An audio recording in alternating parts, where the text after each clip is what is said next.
Hello my motor enthusiasts. What a sizzling session we had at the 2024 Spanish Grand Prix. You're tuned into F1 Motor Fever podcast. Indeed, Enzo Watts. It sounds like Mercedes really brought their A game. Lewis Hamilton topping the charts, eh? Absolutely, William. Hamilton and Mercedes appear to be finding their form again, with George Russell also making waves right at the top. What about McLaren? I heard Lando Norris was blazing trails too. Spot on. Lando topped the first practice and snagged a third in the second. McLaren's definitely looking sprightly this season. And there's talk about Ferrari mixed fortunes. What's the word on their camp? A bit up and down really. Charles Leclerc is grappling with his car's balance, while Carlos Sainz is soaking up the home crowd's energy, hoping to impress further. It's fascinating how the dynamics unfold. What can we expect going into the qualifying rounds? Ooh, expect some fireworks, William. Teams are tweaking and tuning vigorously. It's all about who can squeeze out that extra tenth of a second as we edge closer to the race day. Hey everyone. You already know me, this is Enzo. And I'm delighted to be here, William, at your service. You're joined by William today. Don't forget to subscribe and turn on notifications to keep up with all the thrills from the track right here on F1 Motor Fever podcast. Hi. Let's put the pedal to the metal.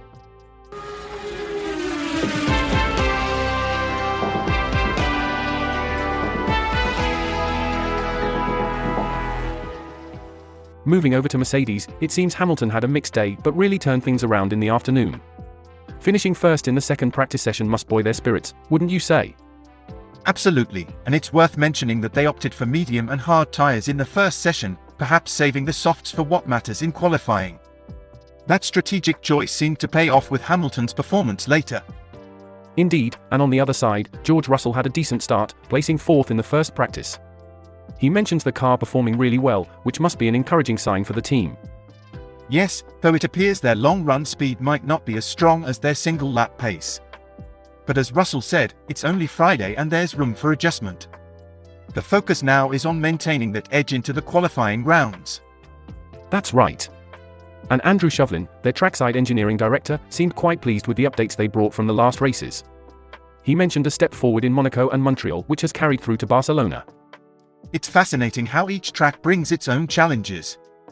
Barcelona, with its high-speed corners, seems to be testing the team's latest upgrades and their adaptability.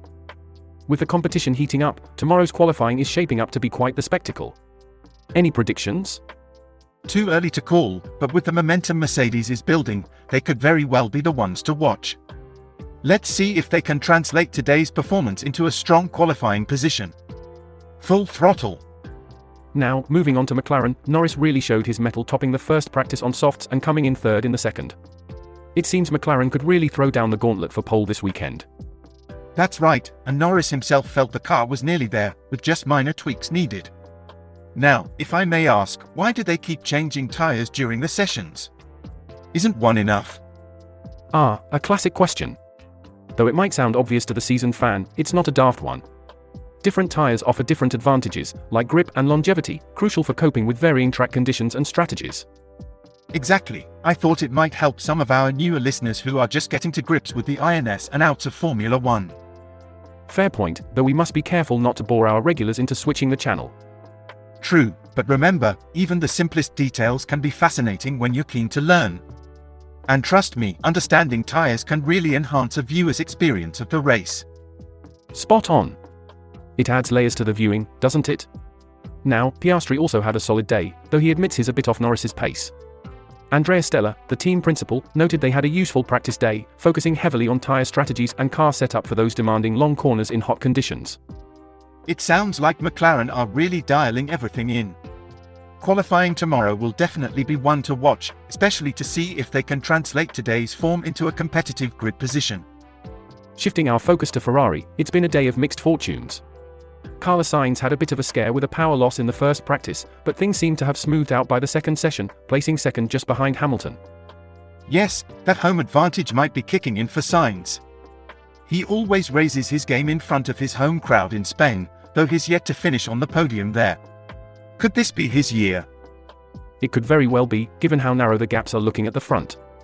Charles Leclerc, on the other hand, had some struggles with traffic and the balance of his car. He mentioned not being fully comfortable even with a new package they tested. That balance can be tricky, especially with the changing track conditions here in Barcelona. Now, what do you think about Red Bull's day? Verstappen seemed a bit under the radar today. Indeed, he wasn't topping the timesheets but didn't seem too displeased, a contrast from some recent Fridays. His teammate, Perez, spent a good chunk of the second practice in the garage, which definitely hampered his ability to set a quick time early on. The dynamics in these practice sessions are always intriguing, aren't they?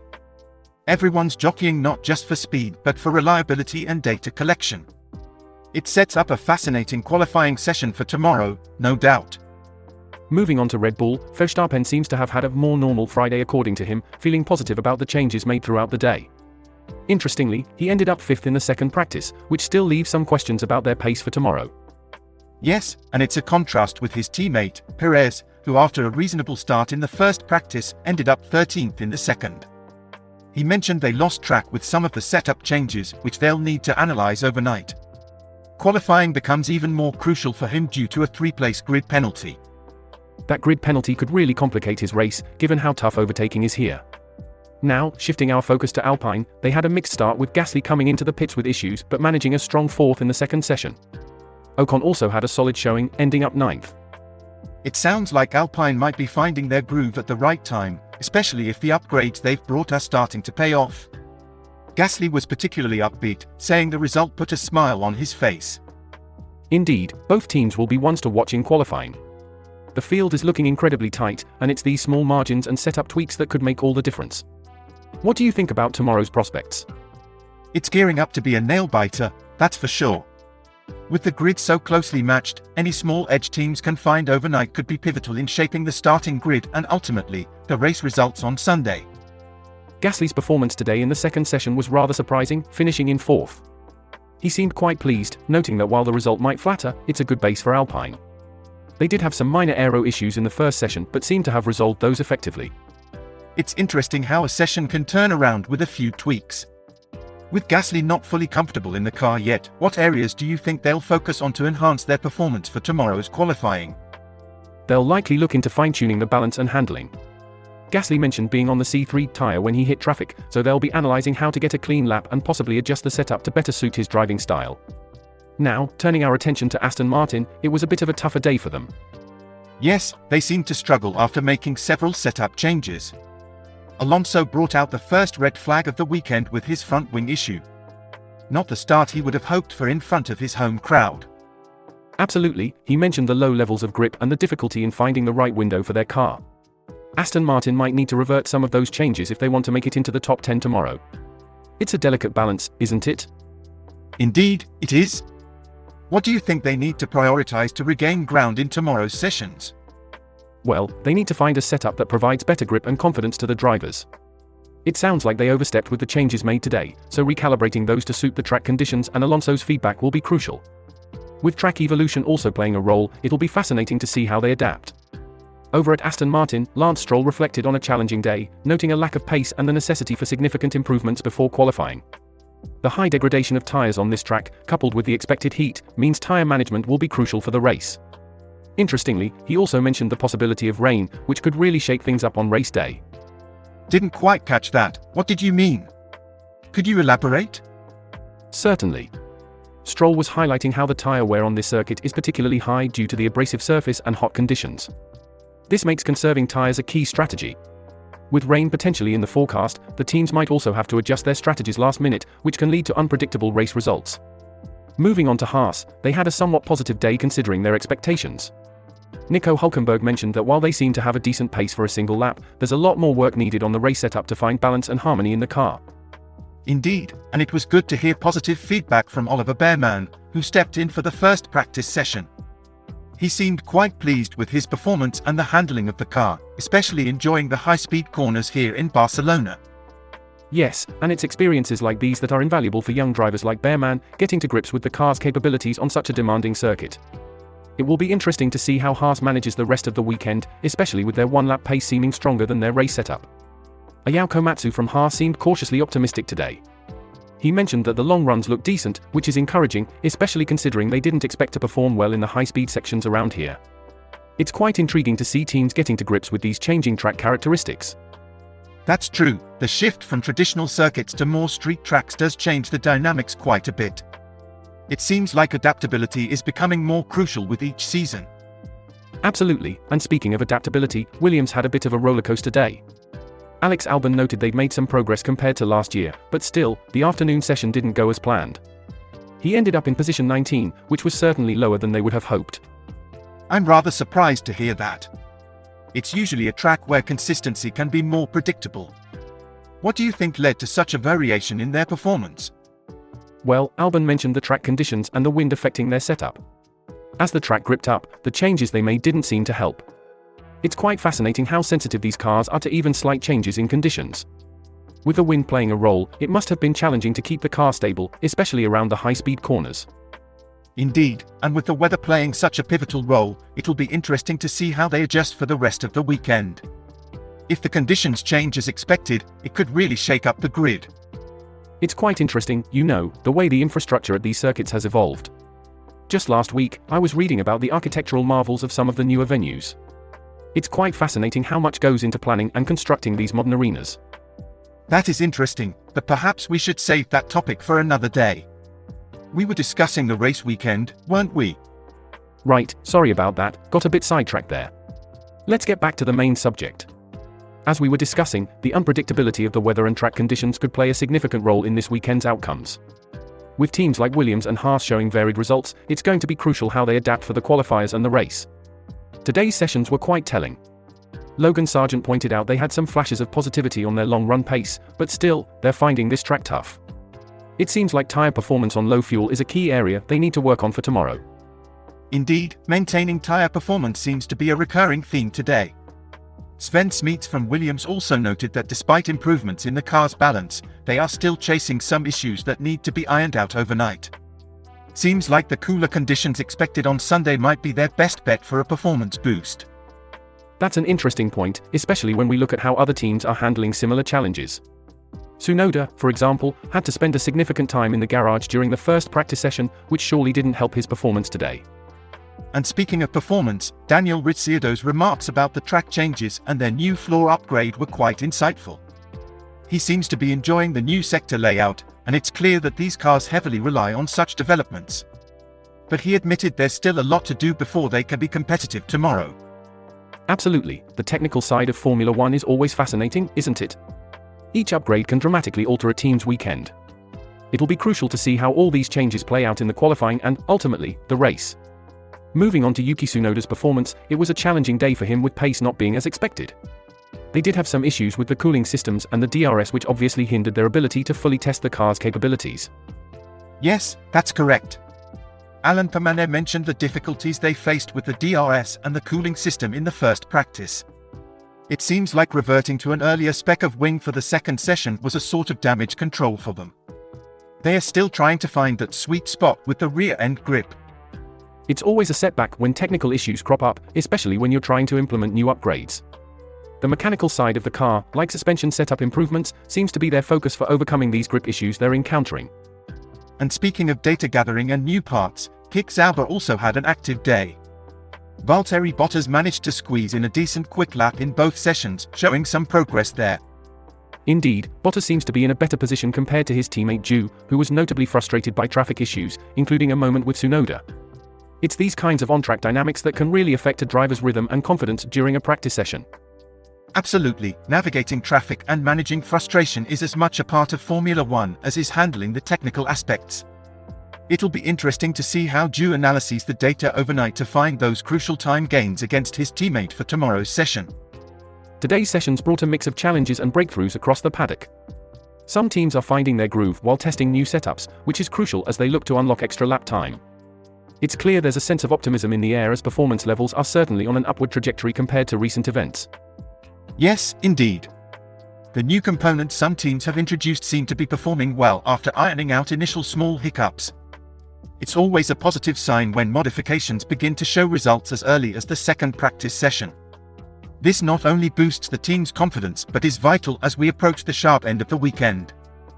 Absolutely, and speaking of sharp ends, the teams are now facing the task of fine-tuning their setups based on today's vast data collection. The aim is to extract every possible advantage from their cars ahead of qualifying.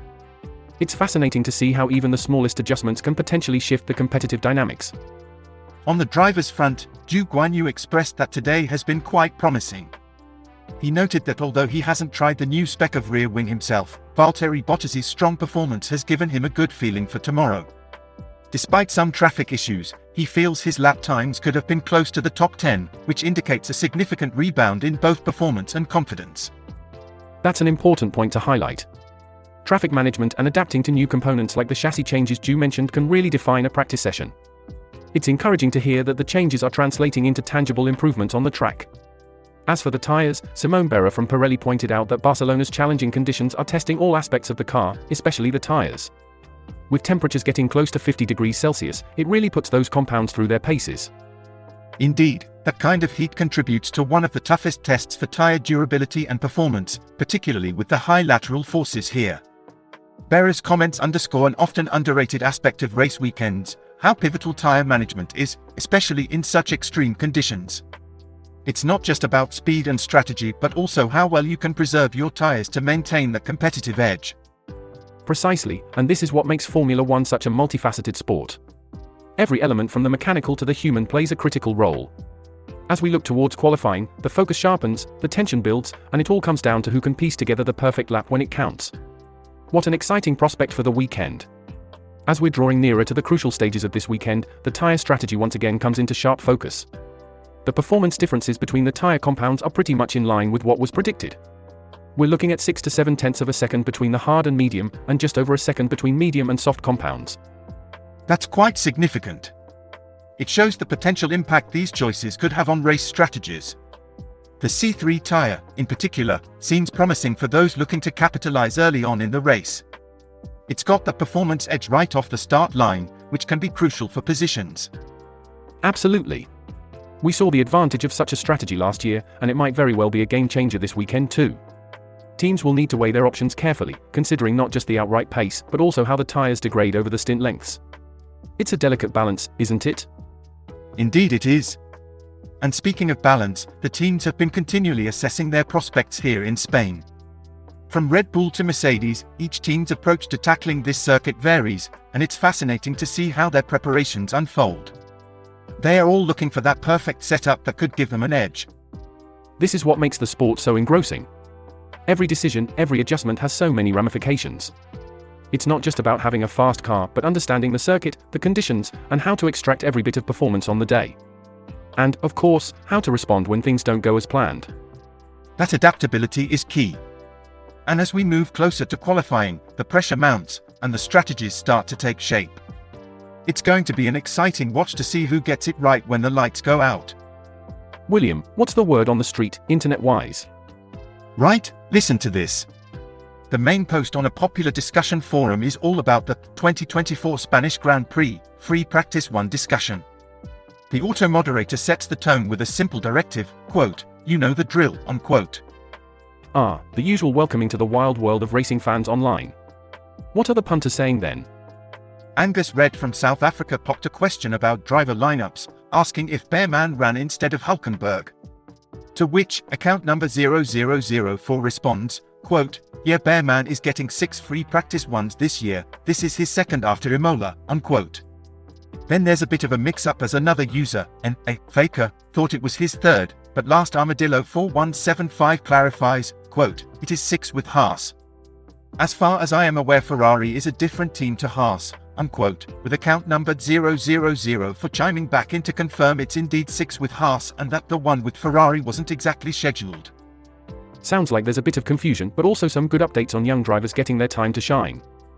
Absolutely, and then there's another thread where a newbie to F1, Blithering Idiot 1406, asks who Danica is and why she's getting a lot of flack in the comments. Bellatrix99 notes her controversial beliefs, quote, "She's a flat earther who thinks lizard people control the planet and that Trump is a genius," unquote. And then there are various takes on her commentary skills or lack thereof, with some users finding her divisive or simply not up to par compared to other commentators. Shiny Brine does give a bit of her background, sharing that she was an American race driver in the Indy Series and NASCAR Cup Series, and notably the first woman to win an IndyCar race and get a pole in a NASCAR Cup race.